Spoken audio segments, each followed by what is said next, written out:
Hi friends, welcome to lucky mobiles. ఇప్పుడు మనం ఏదైతే ఆఫర్ పెట్టున్నామో ఒప్పో A5X మొబైల్ తీసుకుంటే డ్రెస్సింగ్ టేబుల్ కానీ లేదా 12 గిఫ్ట్లు కానీ ఇద్దామని చెప్పాము.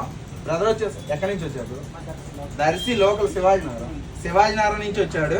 బ్రదర్ వచ్చేసరికి మనం ఇన్స్టాగ్రామ్ లో ఎప్పుడు ఫాలో అవుతానే ఉంటాడు, మన రీల్స్ కూడా చూస్తానే ఉంటాడు. బ్రదర్ వచ్చేసరికి నిన్న ఒక ఫోన్ తీసుకున్నారు వేరే వాళ్ళకి, అది కూడా కాకుండా మళ్ళీ ఒప్పో A5X వీళ్ళ బ్రదర్కి ఎవరికో కావాలని చెప్పి ఇంకో మొబైల్ తీసుకొని దానికి తోడు డ్రెస్సింగ్ టేబుల్ ఇస్తా అని చెప్పి అన్న వచ్చేసరికి మన దగ్గర ఓన్లీ ఒప్పో A5X మొబైల్ తీసుకున్నందుకే డ్రెస్సింగ్ టేబుల్ అనేది మనం ఫ్రీగా ఇచ్చాం. ఇలాంటి ఆఫర్స్ ఓన్లీ మన లక్కీ మొబైల్స్ లో ఉంటాయి. లేదంటే గిఫ్ట్ లైన్ తీసుకోవచ్చు, మీకు ఏది కావాలంటే అది. నువ్వేం కావాలనుకున్నావు బ్రో? డ్రెస్సింగ్ టేబుల్ కావాలనుకున్నా డ్రెస్సింగ్ టేబుల్ తీసుకున్నాడు. దీనికే కాదు, మన దగ్గర రాయల్ ఎన్ఫీల్డ్ బుల్లెట్ బండి స్క్రాచ్ కార్డ్ ఒకటి ఉంది. ప్లస్ దానికి తోడు ఒప్పో F31 కూడా మొబైల్కి ఆఫర్ అయితే ఉన్నాయి. ఎవరికైనా మీ ఫ్రెండ్స్కి కానీ ఫ్యామిలీ మెంబర్స్కి కానీ కావాలంటే షేర్ చేయండి, ఫాలో చేయండి. Thank you lucky mobiles.